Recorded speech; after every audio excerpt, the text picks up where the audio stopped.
Aokigahara Relato 203. E aí, pessoal, preciso contar uma história sinistra que aconteceu comigo e mudou completamente a minha vida.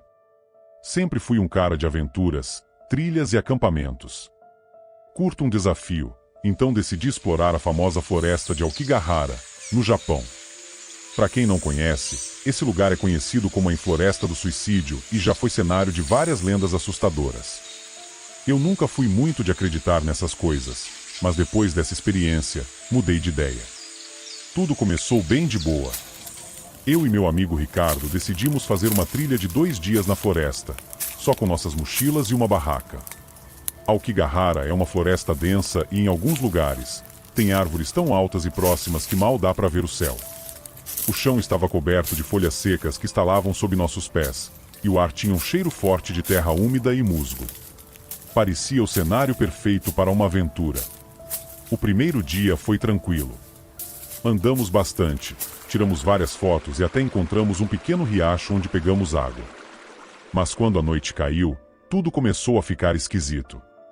A temperatura caiu muito rápido e uma neblina espessa tomou conta do lugar. Ficou difícil enxergar a 1 metro de distância.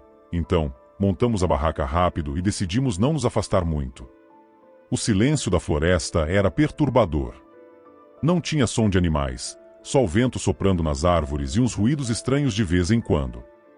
Por volta da meia-noite, acordei com um barulho esquisito, como se alguém estivesse andando ao redor da barraca.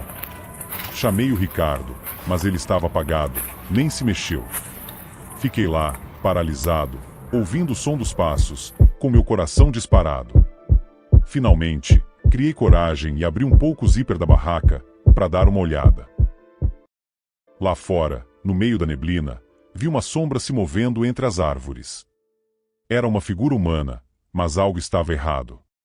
A sombra parecia distorcida, como se estivesse sendo puxada e esticada por alguma força invisível. Fechei o zíper na mesma hora e acordei o Ricardo aos berros.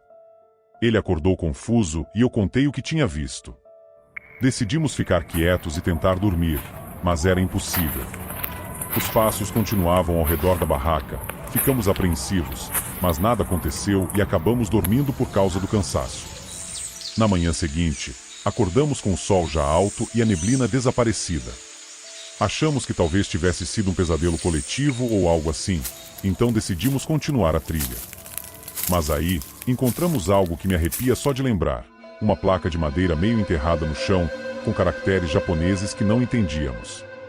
O clima ficou pesado na hora, decidimos voltar, mas o caminho de volta parecia diferente. Era como se as árvores tivessem mudado de lugar e o riacho que usamos como referência tinha sumido.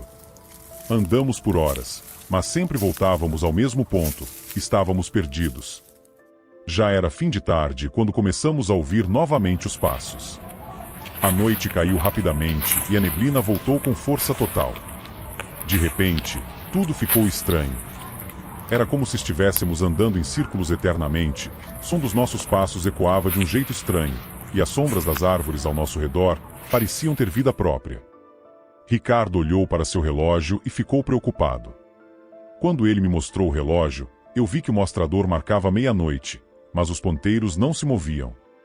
Ricardo disse que quando olhou para o relógio horas atrás, marcava meia-noite e que esse relógio tinha movimento automático, ele não dependia de bateria para funcionar. Foi então que percebemos, estávamos presos em algum tipo de loop temporal.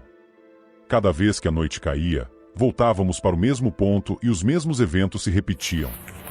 A última coisa que lembro é de ouvir os passos novamente, dessa vez mais altos e mais próximos. Nos abaixamos e nos encolhemos próximos à raiz de uma árvore. Fechei os olhos, esperando pelo pior. Quando tomei coragem para abrir os olhos, me surpreendi, eu estava de volta na barraca, mas algo estava diferente. O nevoeiro parecia se estender infinitamente para além do zíper da barraca. Ricardo ainda dormia profundamente, mas uma sensação estranha me dizia que algo mudou. Meu coração batia rápido e minha respiração estava irregular. Tentei racionalizar, dizendo a mim mesmo que tudo isso era uma ilusão, um sonho. Mas o medo estava lá, constante e real. Levantei devagar, tentando não fazer barulho. O ar dentro da barraca estava pesado, quase sufocante, com um cheiro de mofo que parecia piorar a cada segundo. Abri o zíper bem devagar e saí, sentindo o chão úmido e frio sob meus pés descalços. O nevoeiro ainda estava presente, denso e sufocante, tornando difícil ver qualquer coisa além de poucos metros. Caminhei um pouco ao redor da barraca, tentando não me afastar muito. A sensação de estar no vazio era insuportável. Cada passo que eu dava parecia ecoar na floresta vazia, criando um estranho padrão de reverberação que me deixava ainda mais inquieto. O som dos meus próprios passos parecia distante, quase como se estivesse vindo de outra dimensão. De repente, senti uma presença atrás de mim. Virei rapidamente, mas não havia nada ali. Apenas as sombras das árvores refletindo na neblina, distorcidas e fantasmagóricas. Meu coração disparou e senti um calafrio percorrer minha espinha. Voltei correndo para a barraca, tropeçando em galhos e folhas pelo caminho. Entrei e fechei o zíper rapidamente, tentando acalmar minha respiração. Ricardo continuava dormindo, mas algo nele estava estranho. Ele parecia pálido, quase translúcido, como se estivesse desaparecendo. Sacudi ele, tentando acordá-lo, mas ele não se mexia. Fiquei lá, observando, sentindo uma mistura de medo e desespero. A noite continuou interminável. Eu não conseguia dormir. Cada ruído, cada movimento na escuridão parecia amplificado, ressoando dentro da minha cabeça. O som dos passos voltou, mais alto e mais perturbador.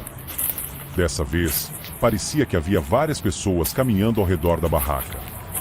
Fechei os olhos, tentando ignorar, mas os passos ficavam cada vez mais altos, penetrando na minha mente. Então, de repente, tudo parou. O silêncio era absoluto.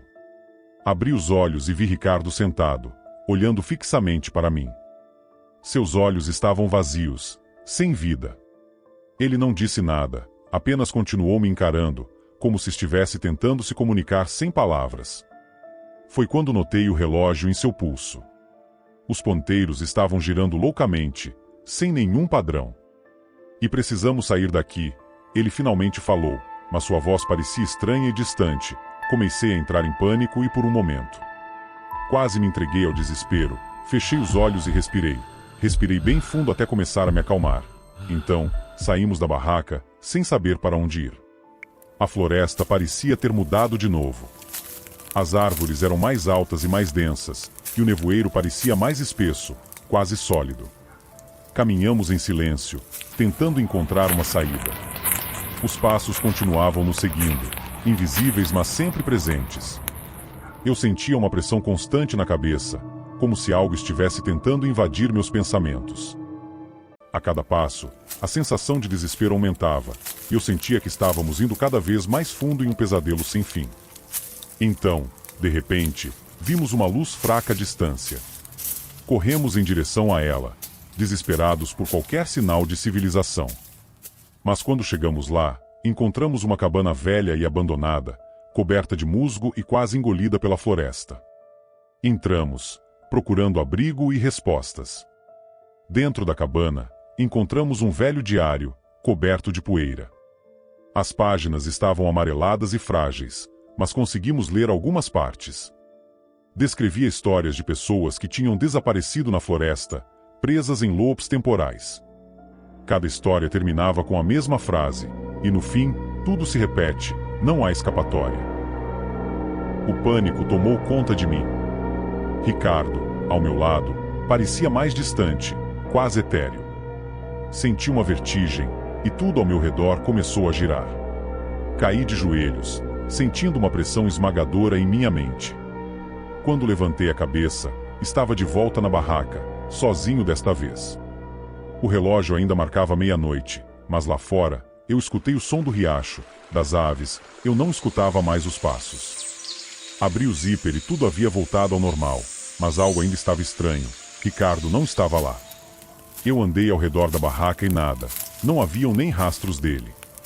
Passei o resto da noite na barraca, esperando ele voltar, mas quando acordei pela manhã, ele ainda não estava lá. Decidi ficar na floresta por mais um dia, para procurar por ele. A noite chegou e eu não o encontrei, eu nunca mais o vi. Já se passaram 10 anos desde que passei por isso, em Aokigahara e a única certeza que tenho sobre o que eu vi e vivi naquela floresta é que nunca mais serei o mesmo. E quanto às pessoas que estão lendo este post, peço que tenha cuidado. Alguns pesadelos são reais, e no fim, tudo se repete, não há escapatória. Se gostou do conteúdo, deixe o like, comente e compartilhe para ajudar o canal.